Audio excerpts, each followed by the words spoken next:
Ya, selamat siang teman-teman, dan balik lagi bareng saya Rapco Tarigan di channel YouTube saya. Dan jujur saya jarang sekali upload di channel YouTube saya karena begitu banyak kesibukan yang harus saya lakukan, termasuk persiapan untuk musyawarah tahunan di Tarempa seperti itu. Ya, teman-teman, jadi eh, beberapa hari lalu teman-teman muslim saya WA dan juga dia bertanya, mengirimkan video khotbah pendeta G. Ya, saya tidak perlu sebutlah namanya, jadi teman-teman sudah tahu sendirilah begitu kan. Mengirimkan cuplikan pendeta G yang menyinggung soal zakat dan juga persepuluhan. Jadi kurang lebih dalam khotbahnya disampaikan bahwa zakat hanya 2,5% dan juga persepuluhan 10%. Jadi yang 10% lebih enak dan yang lain sebagainya.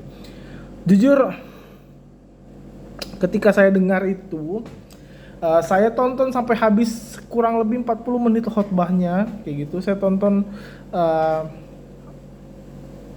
sampai habis kayak gitu, dan pertanyaan pertama yang saya ajukan adalah kok bisa? Dan juga kok berani untuk menyinggung sesuatu yang seharusnya tidak disampaikan. Itu yang pertama yang saya ajukan dan juga saya bertanya. Lalu kemudian yang kedua, dalam proses penyusunan naskah renungan, apakah kemudian pendeta G ini melibatkan Roh Kudus dalam menyampaikan renungan? Jadi teman-teman, kalau teman-teman menyusun naskah renungan, maka sebelum menyusun teman-teman harus berdoa dulu, dan itu penting. Kenapa? Karena itu bisa memfilter, ini kayaknya layak nggak ya buat disampaikan, ini boleh nggak ya untuk disampaikan, dan secara tidak langsung itu Roh Kudus akan menuntun si pengkhotbah untuk kemudian menyampaikan kelak seperti itu. Jadi itu yang kedua yang saya coba tanyakan seperti itu. Ketika menyusun naskah renungan tersebut, berdoa dulu nggak kayak gitu? Karena balik lagi, pasti teman-teman ketika menyusun naskah renungan ada hal-hal yang ketika dilihat kayaknya ini nggak layak buat disampaikan kayak gitu. Lalu kemudian yang ketiga yang saya coba ajukan pertanyaan ini adalah sebetulnya teks khotbahnya ini dari mana gitu loh. Itu yang saya agak bingung. Fokus pembicaraan teks yang mau disampaikan dari kitab apa kayak gitu. Saya juga bingung kenapa tiba-tiba membahas soal persepuluhan dan juga membahas soal membandingkan itu. Karena nggak tahu ya teman-teman, mungkin bolehlah dikoreksi nanti. Ketika menyampaikan renungan atau ketika berdialog dengan teks, pastikan bahwa kita melakukan eksegese, bukan eisegese. Jadi biarkan teks itu yang berbicara ke dalam diri kita, bukan kita kemudian menambah-nambahkan apa yang teks sampaikan. Jadi contoh misalnya tentang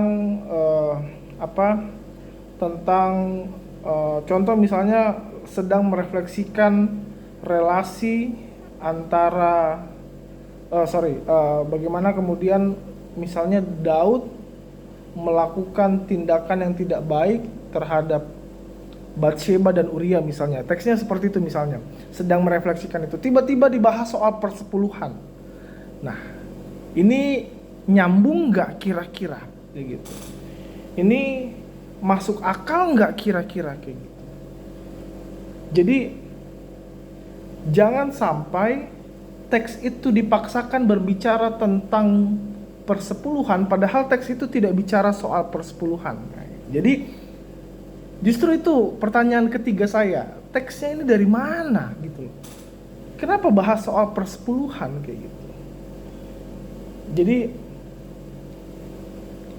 bagi saya jelas bahwa ketika kita menyampaikan renungan, kita harus straight to the point apa yang teks sampaikan gitu.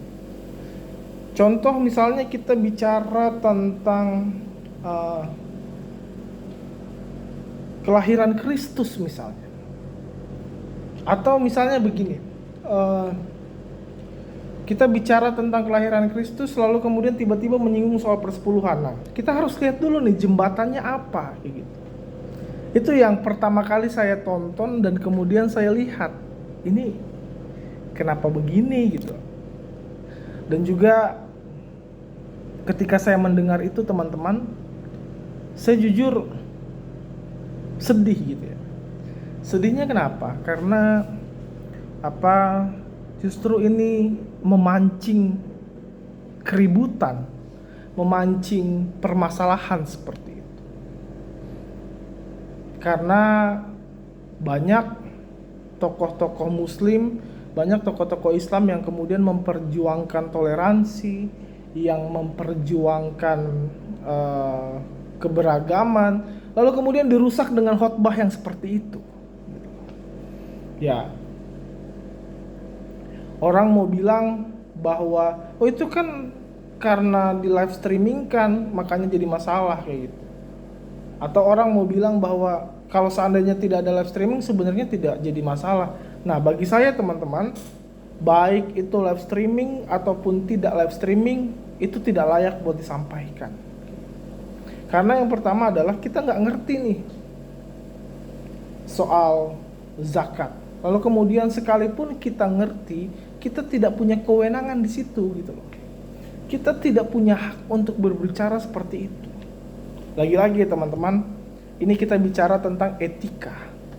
Kita bicara tentang apa yang layak disampaikan dan apa yang tidak layak disampaikan. Kecuali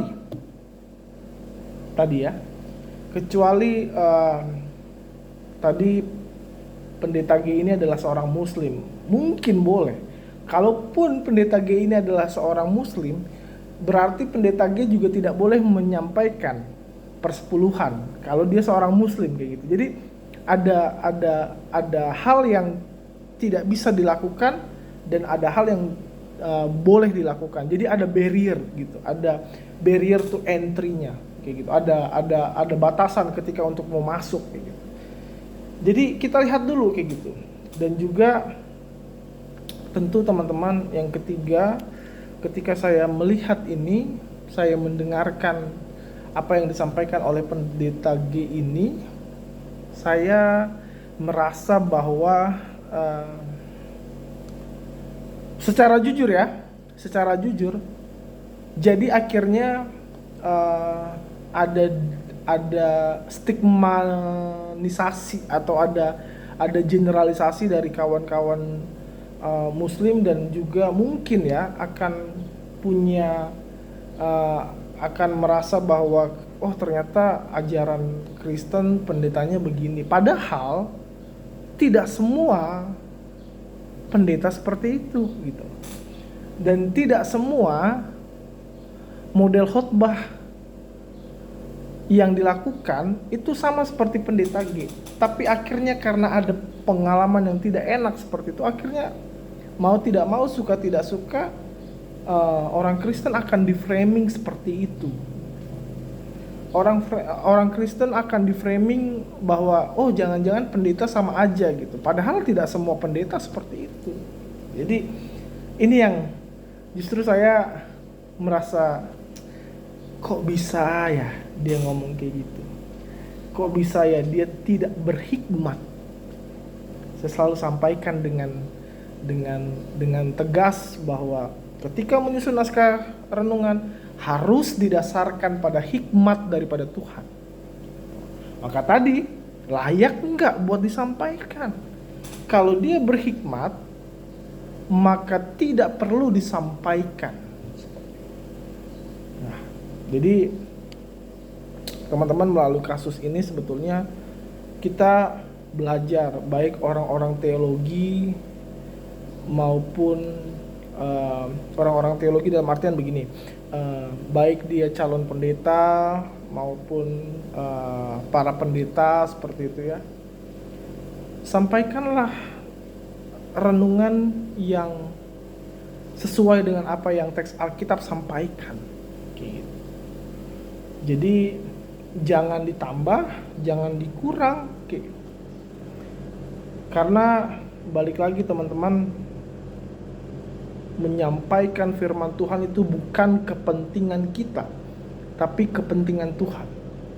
Jadi dasarkan semuanya itu pada kepentingan Tuhan, bukan kepentingan si pengkhotbah.